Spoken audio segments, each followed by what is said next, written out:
Hey guys, welcome back to the channel. This is how to fix settings not opening or crashing. So guys, first thing that you will do is go to your start menu over here and just simply search for CMD and open up the command prompt. And from here, just type it in over here, SFC slash scan now and enter. And from here, guys, if you ever have this issue, what would you try to do is simply go to the start menu down below and go right click on the application and go right click on the command prompt again.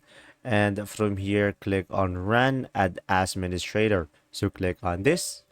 And after that, a pop-up will show up and just simply click on yes.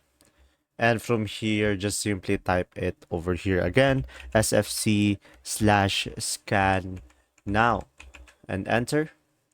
And as you can see, it will take some time. And from here, this should be able to fix your issue and CMD will automatically do the work for you and just simply wait for it to load up.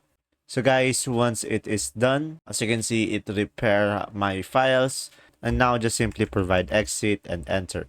That's simply about it. If this video was helpful, please like and subscribe and thanks for watching. See ya!